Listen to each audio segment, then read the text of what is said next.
Isang lalaki ang naaresto ng pulisya matapos ang masangkot sa isang hold-up na naganap bandang alas 9:40 ng umaga sa Sinsuat Avenue, Barangay Rosary Heights 9, Cotabato City. Ayon sa investigasyon mga kasarnison, ang biktima ay si Catherine Gorgonid Gunday, 24 anyos. Siya po ay sales collector ng Blue Sun Fields Incorporated at nakatira po siya sa Tampakan, Barangay Liberty, South Cotabato. Lumalabas po na ang motibo ng krimen ay pananalakay para sa pera. Ang naarestong suspect, Sir Nation, ay kininalang si Muhammad Abusama Usman na 38 anyos. Siya po ay may asawa, walang trabaho at residente ng Barangay Sambadato rin Sinsuat, Maguindanao del Norte. Nahuli po itong si Usman sa pamamagitan ng mabilis at koordinadong operasyon ng 44th Regional Mobile Force Mobile Force Battalion o ito pong RMFB 14A. Katuwang ang 1st Provincial Mobile Force Company Maguindanao del Norte at ang OPD Police Provincial Office ng Maguindanao del Norte. Habang isinasagawa po ang pag-aresto, nakuha po mula sa suspect ang isang 45 caliber na pistol na may isang magazine na may 7 bala at isang extrang magazine na may 3 bala naman. Patuloy pa rin po ang paghahanap sa isa pang suspect na kinilala lamang bilang Darren. Sir Nation, sa isang pahayag, tiniyak naman po ni Police Colonel Jibin Bongkayao, ang City Director po ng Cotabato City Police Office, ang kanilang patuloy na pangako sa kapayapaan at seguridad ng publiko. Sir Nation, hinimok din po nila ang sinumang may impormasyon tungkol sa suspect na agad ipagbigay alam sa pinakamalapit na istasyon ng pulisya. Mga ka-Sir Nation at mga kabombo, makakasama po natin live sa programa ito pong si Police Lieutenant Rochelle D. Evangelista, ang Chief Public Information Officer po ng Cotabato City Police Office. Magandang umaga, Police Lieutenant Evangelista. Welcome po sa programa. Kasama niyo po ako ngayon, Star DJ Lexi. Hello, Sir. Ma'am Lex. Yes po. Magandang umaga po sa inyo, lalong-lalo na po sa tagapakinig at nanonood ng Star FM po. Yes pa. Ma'am, pwede niyo po bang isalaysay po sa amin ng eksaktong pangyayari po na hold-upan na naganap nga po kahapon, no? Para sa ikalilinaw ng insidente, ma'am. Yes po, Ma'am Lex. Okay po.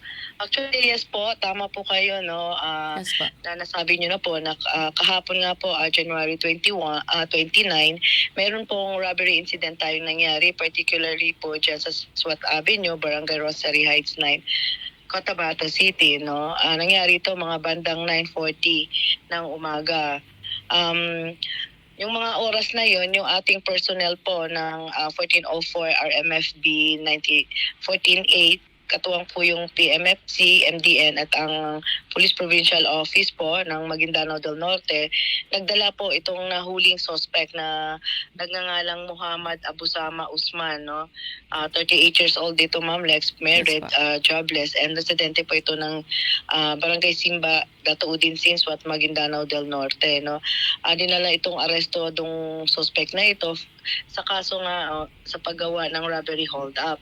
So during the conduct of investigation, Ma'am Lex, no, nasabi ng biktima na habang ito'y on board siya ng multi-cab utility vehicle, Yes, kasama yung ibang passengers. Actually, naisabi lang po na mga 4 po silang pasahero, included na po yung 2 suspect na yun, no, na act as passenger also. Yes, so habang nilabaybay nila ang Sinsuat Avenue, patungo po doon sa sa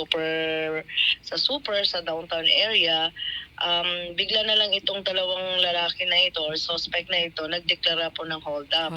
At nakipagbaka pa yung ating biktima sa pag-aagawan ng kanyang bag, no? So hindi pinayagan una pa ng biktima na makuha yung kanyang bag. But ang nangyari, nagtutok po ng yung isang suspect ng baril sa kanya, kaya po napilitang mabitawan ng ating biktima yung kanyang bag. So after nung nakuha yung bag na yon, immediately yung 2 tao na yon ay tumakas po, no, papuntang southbound, and naghiwalay po sila sa pagtakas. Yung isa po naglakad lang po, and at the same time yung isa naman po na wherein ito yung may dala rin, no. Nakinilala po natin yung suspect nga na si Muhammad Usman. Yes, Ito po. yung naglakad at may allegedly kasama ito na certain Darren na at large pa ngayon. Ito yung may dala ng bag ng biktima, no? So agad-agad nagsigaw itong ating biktima. Nagkataon mayroong mga bystander din dyan sa daanan, and nagtawag nga ng mga pulis. So nagkataon po yung ating first PMFC MDN nandoon rin coincidentally na naglalakbay din sa nasabing lugar, Yes, po. and as well as yung PPO-MDN. Nakapag-responde po agad sila sa hiling ng mga kababayan natin dyan, at agad ang RMFB din po ay nagbigay rin ng tulong, Yes, po. during that time na nagkakandak din sila ng roving. So nagkataon nahuli po agad yung ating suspect in a minutes lang po.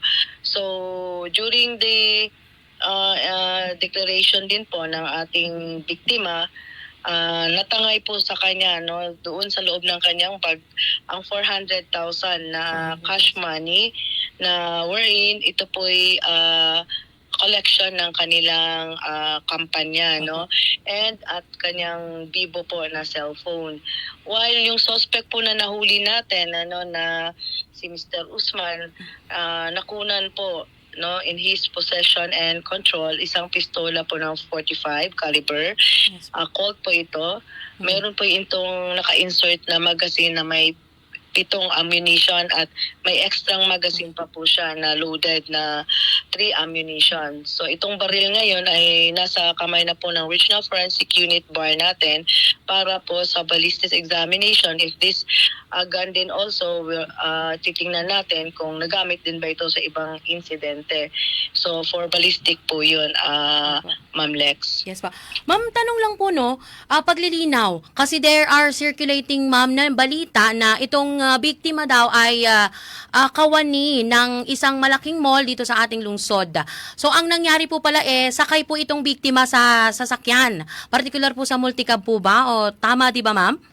Yes po, Bigyan Ma'am po Lex, natin ng sa paglilinaw kasi multi-cab utility vehicle po Yes, siya, po. no.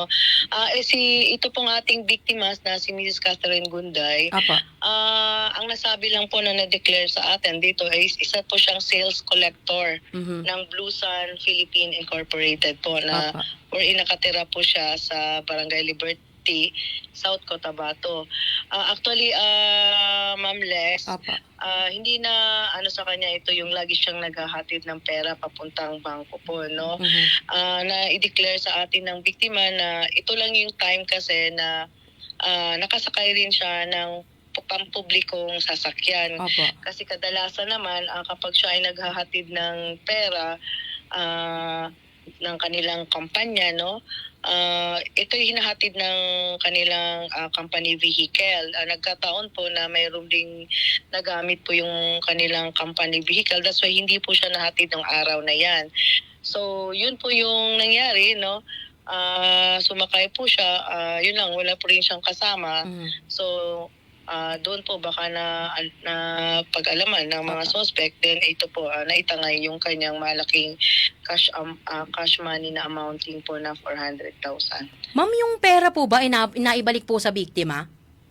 Ma'am, hindi po naibalik dahil nga po Okay. yung nasabi ko kanina, ma'am, Apo. na dalawang suspect yung sumakay, no. Actually, yung dalawang suspect na yon, magkaibang lugar sumakay. Galing sa Mentex yung ating biktima sa kanilang Apo. safe house, and then ang unang suspect sumakay sa Tamuntaka, and then yung pangalawa dito na sa area ng Cotabato City. So, yung kanyang gamit po, no, yung kanyang mga gamit, kat natangay po doon yung kanyang account na 400,000 na Ma'am Lex. So, yung mga suspect din po ay believed to be, baka alam na yun po, may dala siyang malaking amount. Opo. Ma'am Rochelle, ano na lang po ang mensahe niyo po sa ano po ang mensahe ng Cotabato City Police sa publiko hinggil po sa seguridad dito po sa ating lungsod at paano po makakaiwas ang publiko na maging biktima ng ganitong uri po ng krimen? Yes po, Ma'am Lex. Opo. Salamat po. Actually, unang-una po, no, kami po ay in behalf of our city director. Unang-una, malaking bagay po yung ating pagsisecure bawat sa isa natin. Unang-una po, amin pong advice, no, lalong-lalo na po sa mga financial establishment or yung may mga collecting agencies, ano, na kadalasan meron po silang dinedeposit ng malaking mahalagang pera, no? Opo. So dapat po maging maingat po tayo. Dapat po wag po tayong by scheduled or meron po tayong target schedule or day na kung kailan natin dinedeposit o dinadala yung pera natin.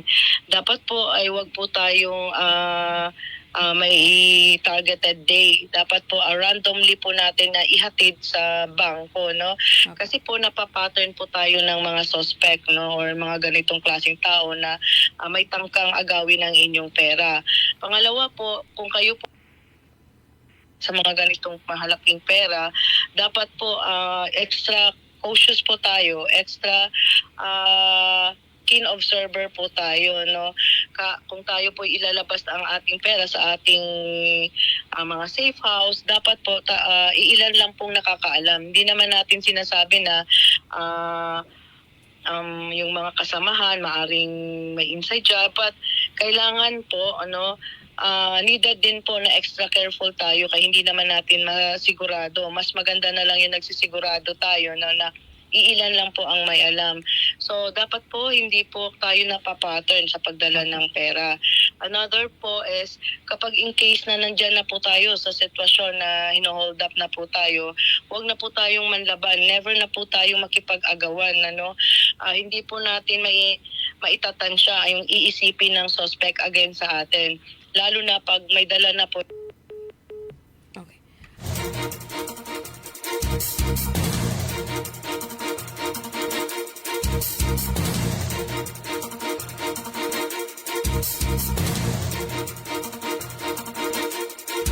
Kasernisa, nasa kabilang linya pa rin po si Police Lieutenant Rochelle D. Evangelista. Ma'am, pasensya na po, medyo naputol po tayo. Yes po. Opo. Okay po. Sa another po na gabay po sa ating mga kababayan kapag tayo po yun nga po na may dala na malaking amount, Yes no. Dapat maging extra keen observer po tayo sa ating mga paligid. Palagi tayong maging alerto. Huwag na po na tayong makipagbaka, no, kapag tayo ay nasa sitwasyon na pinag-aagawan na ninyo ng hold-upper at saka kayo po yung malaking halaga. Baka po biglang iputok sa inyo o isaksak sa inyo yung mga weapon na hawak nila. Mas mahalaga po yung buhay ninyo kaysa perang pinag-aagawan o kukunin sa inyo. Palagi rin po tayo na kung umupo po tayo, lalo na kung sa pampublikong sasakyan, mas better kung may hawak kayong malaking pera, ay malapit po kayo doon sa driver seat or even sa harapan po ng driver, no, yung sa tabi ng driver, para hindi mo pa magbibigyan natin ng espasyo yung suspect against sa atin. So kadalasan din kailangan i-trust po rin natin yung instinct natin. Huwag ho tayong masyadong focus sa ano lang yung meron tayo sa cellphone or ano lang yung nakikita. Always laging magiging obserba po tayo sa mga taong kasabay natin, So kami naman din po ang Ma'am Lex, no.